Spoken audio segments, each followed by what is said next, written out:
everyone, it's Vanessa. Welcome to my channel, or welcome back. I'm here today because I wanted to record a video talking about all of the books that I missed in 2024. I have a nice long list here. I think it's almost 50 books, and these are books that I found online in lots of the end of the year lists of what are the best books that were published in this past year, and also what are the best books that people I've watched on BookTube have to recommend.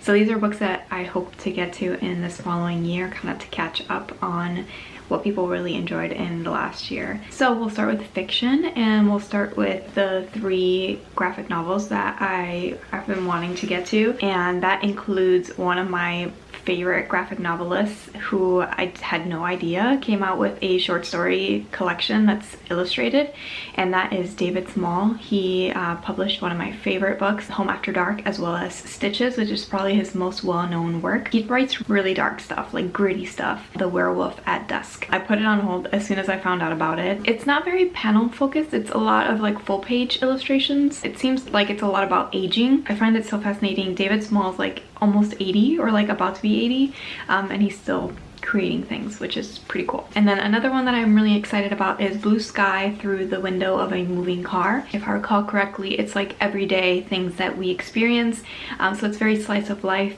And then the last one is a young adult graphic novel, I believe, called Brownstone, and I've checked it out and I actually had to return it because somebody else was on hold for it before I got to it. I believe the main character in this is spending time with her father, who I don't recall. I feel like it's Central America. He's from a country in Central America. She's spending time with him, and she doesn't know Spanish and he only knows Spanish, so it's like them having a hard time communicating with each other, learning more about him and their culture and that father-daughter relationship. Now let's talk about the fiction books. One of them that I'm currently reading is Liars by Sarah Manguso. The whole thing is snippets from the perspective of a woman who's like in this really long-term marriage with this horrible guy, and basically realizing like marriage is not good for her, and she's basically the reason why they maintain a home and everything. So it's very much anti-man and anti-marriage. I don't think it's going to be 4 stars. I feel like I'm leaning towards 3.5 right now. One that I just checked out on audiobook that I'm going to read after Liars is Anniebot. I've seen so many people with Anniebot on their list this year, and I think this is following a main character who is a robot, and then I believe it's just like her becoming more sentient, like a human instead of a robot, and I'm curious to see how it goes from there. This is by Sarah Greer. I also have a book called Madwoman by Chelsea Beaker, and I keep confusing this one because I also have a book in my nonfiction that's called Mad Wife. There's a lot of mad, especially Liars too. It's like a mad woman. So I am someone that is kind of drawn to women characters who are mad or angry.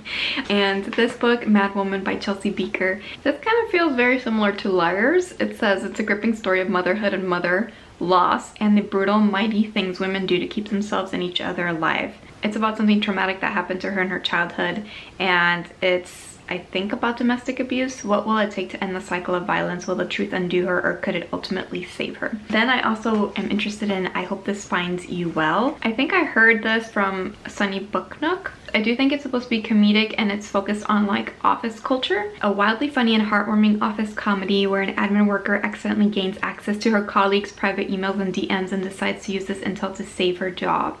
A Laugh Till You Cry debut novel you'll be eager to share with your entire list of contacts. I do sometimes find it hard to concur with the humor in books that I read, so we'll see what I think about the humor in that one. Another book that I'm interested in is Ral House, and I have this one on audiobook from Libra FM, and I think this one focuses on a married couple who stays with her husband's family for a while, like on vacation or something like that, living with them in close quarters, creating all of this anxiety and like get me out of here kind of feeling. Another book on my list, which you've probably heard of because it's probably one of the biggest releases of 2024, is Intermetzo by Sally Rooney. I went back and forth on if I wanted to read it or not. I tried to get into Beautiful World, Where Are You? And I didn't get really far into it before I like set it down and didn't pick it back up. I did really love Normal People when I read it. I don't know, 3 years ago, 4 years ago at this point. I think just the way that I've heard more things about this story and the characters in it and kind of what the story is about, of like grief and these brothers kind of coming together, I think I am really interested in it, and my audiobook hold just came in from the library, as well as the ebook hold, so I think I'm gonna get to it probably after I'm done with Liars and Anniebot. Maybe Intermetzo will be after that. Another book that I'm kind of uncertain about, but I do want to try, is Piglet by Lottie Hazel. One of my friends read it in real life and she liked it, but she didn't love it. There's a couple that's about to get married and the main character does something right before the marriage that almost undoes the marriage, and says Piglet is both an examination of women's often complicated relationship with food and a celebration of the messes life sometimes makes for us.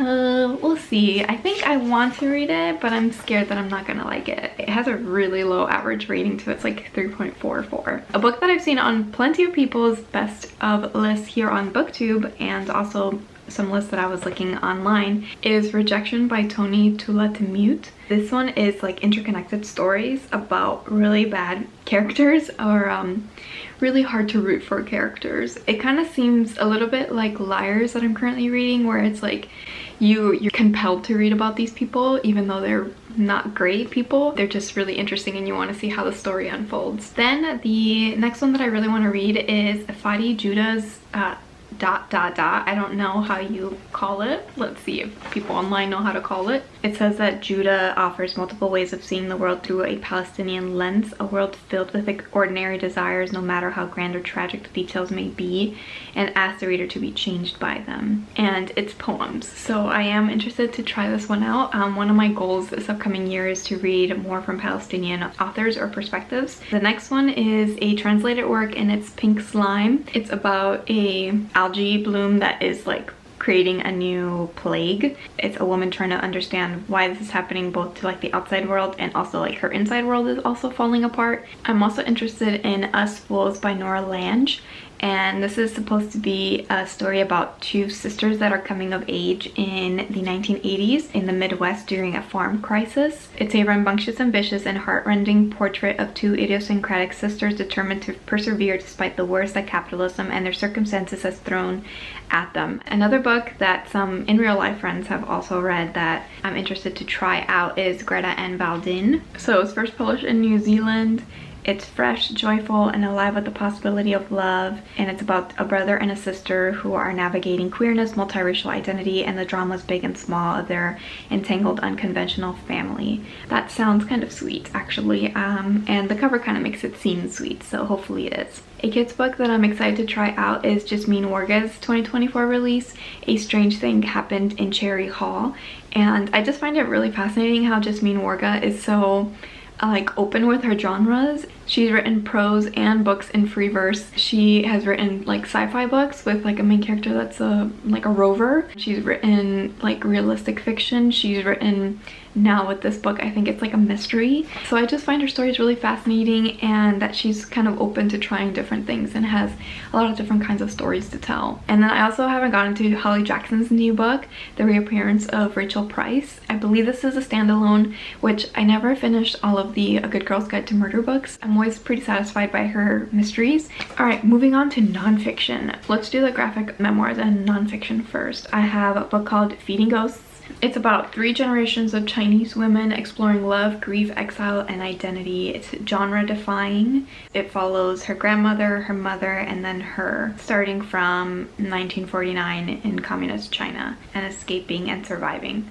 Sounds exactly right up my alley. Another one that I want to try is called Proxy Mom, and this book is about postpartum depression, I believe. The kinds of things that I really like reading about in memoirs is hearing about what people go through. Another one that I want to get to is Gaist by Lonnie Mann, and this is focused on Lonnie escaping or leaving his Orthodox Jewish world and realizing that he is gay. A coming of age memoir that is illustrated, so definitely the kinds of things that I like to read about as well. I'm interested to read his story. And last but not least, for the graphic nonfiction, I have Women, Life, and Freedom, which is edited by Marjane Satrapi, and it's about the current Iranian revolution and what women are going through there. 20 activists, artists, journalists, and academics together depicting the historic uprising with the Iranian people from 2022 until now.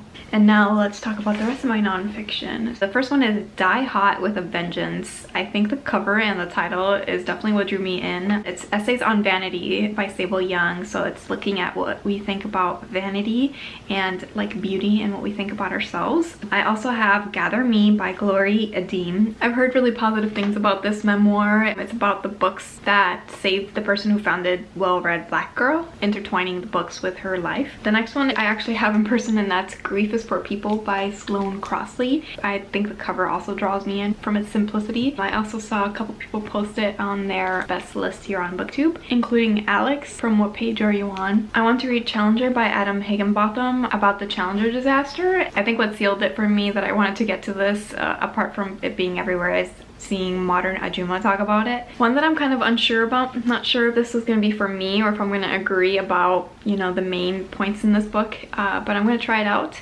is The Anxious Generation by Jonathan Haidt. I think that there's been kind of like, not backlash, but disagreements about like the validity of the argument. So interested to see what I think, especially thinking of all the teens that I work with at the library, and also like how I am with my devices and being always connected has affected us in general. Another one that sounds really fascinating is Mood Machine, The Rise of Spotify and the Cost of the Perfect Playlist by Liz Pelly. And this is going to look into Spotify, musicians, the industry in general, and how Spotify has changed the way that we listen to music. So this seems like a deep dive into that world in the same way that I really have enjoyed big corporations, social media corporations, books that I've read, like on Facebook or Instagram or Uber or WeWork. So this is going to be the Spotify version of those books that I've read before, hopefully. I also am really interested in trying out Kent State. I read a really amazing graphic nonfiction book about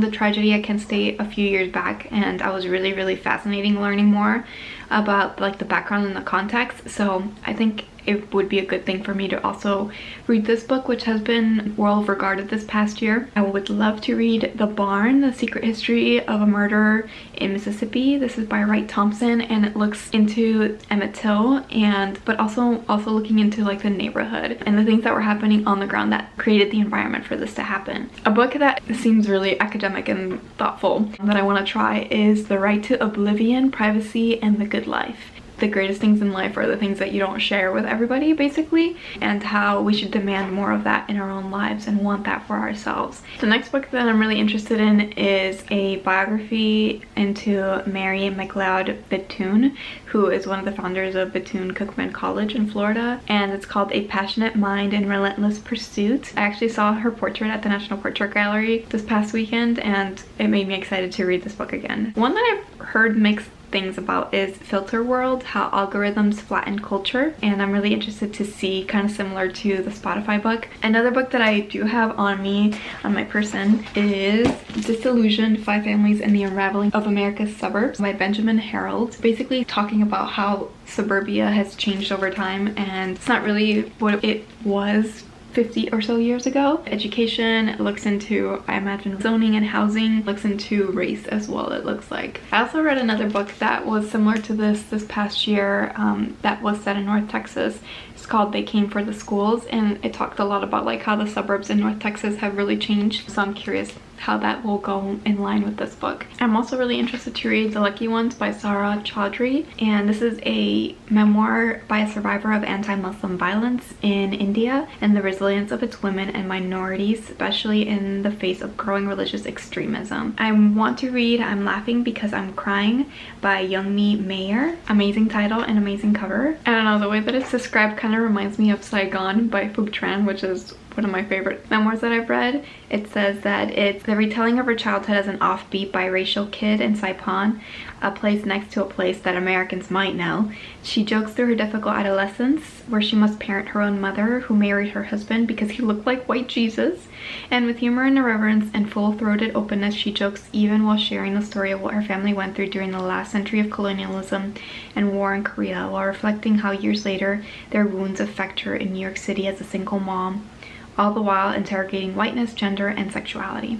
I mean, it kind of hits all of the things that I look for in vulnerable memoirs. Let's talk about a few more memoirs. I also have The Widow's Guide to Dead Bastards. I think the title of it and the way that it looks makes it look like a fiction story. It says it's a widow's life turned upside down when she uncovers the truth about her late husband. Oh yeah, I forgot about this book. She discovered that her husband had affairs and drug use and had a pornography addiction, and it explores grief, mental health, single parenthood, and betrayal. I also have the book Mad Wife by Kate Hamilton on my list. This one seems like it's going to be a doozy. She is tracing her complicated journey from loving wife to gaslighted victim to furious feminist with an urgent goal to expose how women are pressured to uphold the institutions of marriage and family no matter the cost. So she's using her personal story and also cultural criticism to talk about misogyny, basically looking into her very destructive and bad marriage. And then another one that's about wife. Here we go, Widow's Wife. This one is also about a wife. This one is a well-trained wife. Why am I drawn to stories like this? I don't know. Actually, not about per se wifedom. It's about leaving a fundamentalist movement, part of the Quiverful movement, which I've heard about before. It includes strict discipline, isolation, and an alternative lifestyle that appeared wholesome to outsiders, and the author who's writing it is beginning to resist and question how she's living in this. Alright, I think I have 4 more. The next one that I have to share is called Crematorium. I forgot what it was about, but now that I'm reading about it, I remember now. It is a lost memoir by an Auschwitz survivor that has been translated to English for the first time. It looks at the last days of Auschwitz. It says, a prolific Hungarian language journalist arrived in Auschwitz in 1944, where his life expectancy was 45 minutes.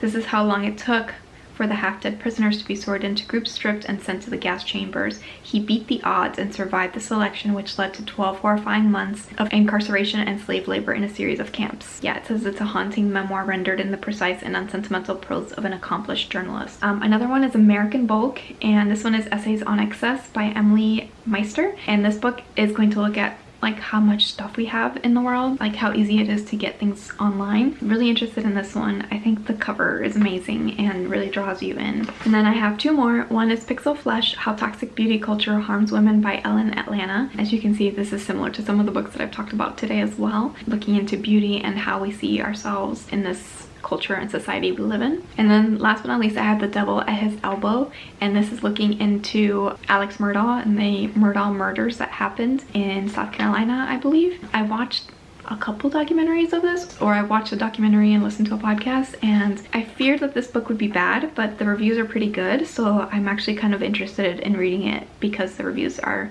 not what I expected. When it comes to true crime, I kind of am picky about how the story is told and how much care is put into the story.